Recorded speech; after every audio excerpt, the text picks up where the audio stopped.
ওই দূরে ট্রেন যায়, পাশেই একটা ছোট্ট রাস্তা নেমে গেছে। সেই রাস্তা দিয়েই মিনিট 2 গেলেই আঙ্গুরবালার কোঠা, শহরের একমাত্র যৌনপল্লী। পল্লী বলা ভুল, এই একটাই বাড়ি, তবে অবৈধ নয়, পারমিশন আছে আঙ্গুরবালার কাছে। আঙ্গুরবালা ওই কোঠার মালকিন, নাম শুনলেই বোঝা যায়। ঊর্ধ্ব 35-এর মহিলা, এককালের সুন্দরী রূপে ঢল নামলেও সাহসে কেউ টেক্কা দিতে পারবে না। একা হাতে সব সামলায়, কম ব্যাপার না। স্টেশন থেকে কাছে হওয়ায় খদ্দের কম হয় না।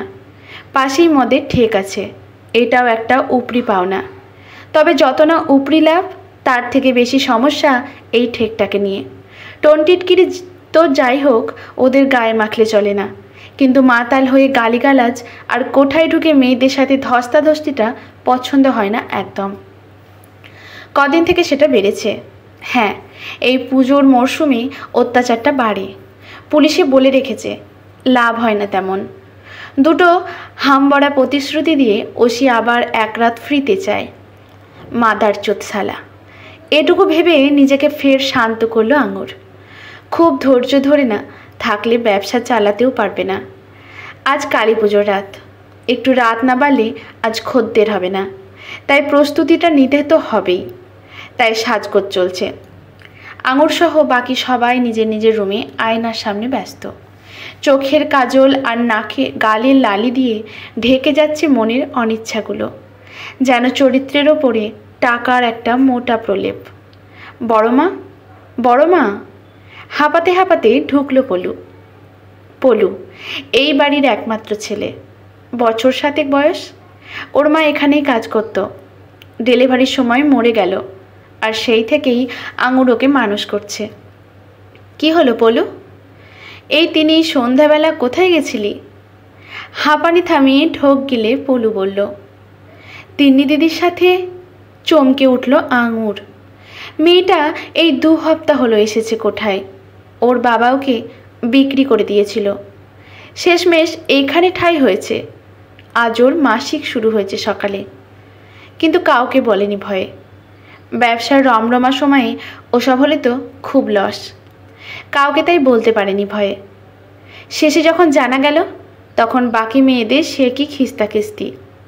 সে তো ভালো যে আঙুর ঠিক সময়ে গিয়ে এক থাপ্পড় মেরেছিল টুনিকে।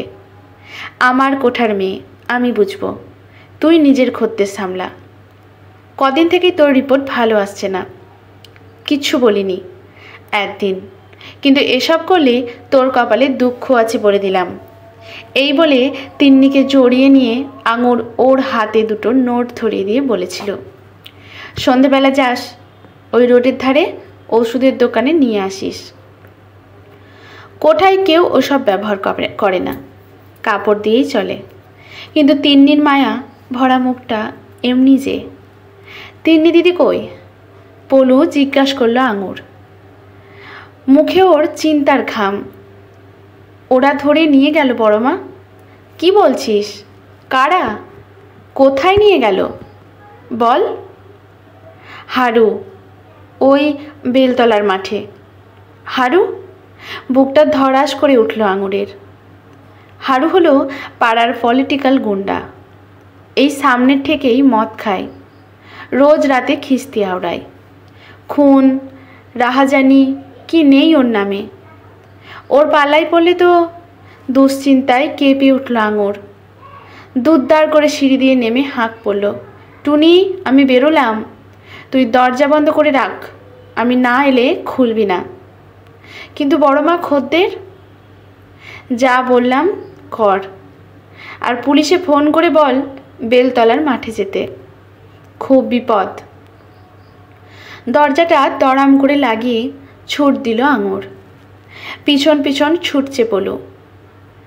বেলতলায় যখন পৌঁছলো, তখন সেখানে লোক জড়ো হয়ে গেছে।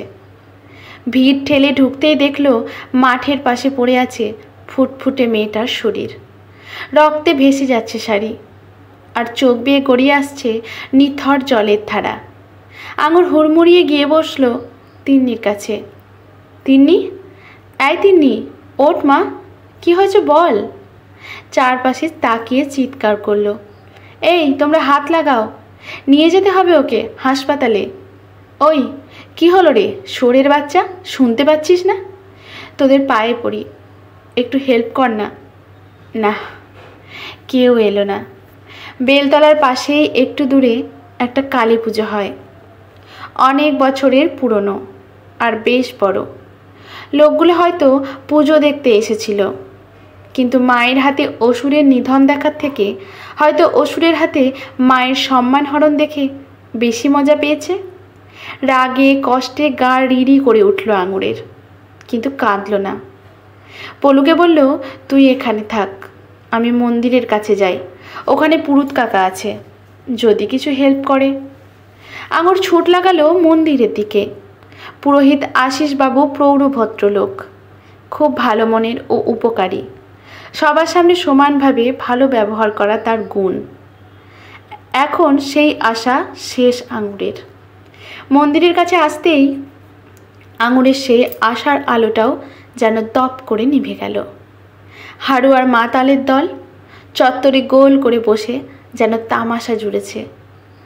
সেখান থেকে ভেসে আসছে আজকের শিকার কাহিনীর পৈশাচিক উল্লাস। শালা কচি মাগি ছিল, অমন টাইট মাল আগে ঠাপায়নি শালা। ওফ, ভেসে এলো ওদিক থেকে। আঙুর কানে হাত দিল। মনে পড়ে যাচ্ছিল ওর 20 বছর আগের কথা, যখন এভাবেই রেপ করে ওকে বেচে দেওয়া হয়েছিল কলকাতার এক বাজারে। সেই শব্দগুলো যেন ফের প্রতিধ্বনি হয়ে চলেছে আরও একবার, কিন্তু কানে হাত দিয়েও কোনো লাভ হচ্ছে না। মাগির নখরা দেখেছিলি? এমন ভাব শালি যেন সতী সাবিত্রী। রোজ রাতে তো দিস, একদিন না হয় হারুকে দিলি। কি গুরু, মাসিংয়ের মাগি কিন্তু আজ বৌনি হলো, কি বলো? আবার সেই অট্টহাসি। বেশি শক্ত হয়ে উঠল আঙুরের। কি জানি কি ভর করলো ওর ওপর। শান্তভাবে এগিয়ে গেল মন্দিরের দিকে। মাকে প্রণাম ঠুকে হাতে তুলে নিল বলিদানের খাড়াটা। তারপর ধীরে ধীরে যখন যে ওই গোল করে বসে থাকা জানোয়ারদের পিছনে এসে দাঁড়িয়েছিল, মদের ঘরে কেউ টেরও পায়নি। আশেপাশে যে কটা লোক ছিল তারাও যেন স্তম্ভিত হয়ে গেছে। হারুর পিঠে পা দিয়ে একটা ঠোকা দিল আঙুর। হারু, কে রে শালা বলে ঘুরে তাকাতেই একটা মসৃণ শান্ত হাসি দিল আঙুর। আর তারপরেই রক্তের ওপর বসে খেলছিল আঙুর। যখন পলু ছুটে এলো, শিশু যেমন কাদার ওপর খেলে ঠিক সেভাবে তিনি দিদির জ্ঞান ফিরেছে বড় মা। কথা কানে গেল না আঙুরের। আজ যে মায়ের তৃষ্ণা মিটেছে, পশুর রক্তের তৃষ্ণা। 1000 বছরের বলিদানে যা মেটেনি, যা মেটা উচিত ছিল না, আজ মানব পশুর রক্তে তা শান্ত হয়ে গেছে। আজকের গল্পটি সংগৃহীত। গল্পটি লিখেছেন কুশ। ভালো লাগলে লেখকের প্রতি শ্রদ্ধা জানিয়ে একটি কমেন্ট করে যাবেন। লাইক শেয়ার করে পাশে থাকবেন। ফেসবুক থেকে দেখলে পেজটি ফলো করে রাখবেন। ইউটিউব থেকে দেখলে সাবস্ক্রাইব করে পাশে থাকবেন। ধন্যবাদ।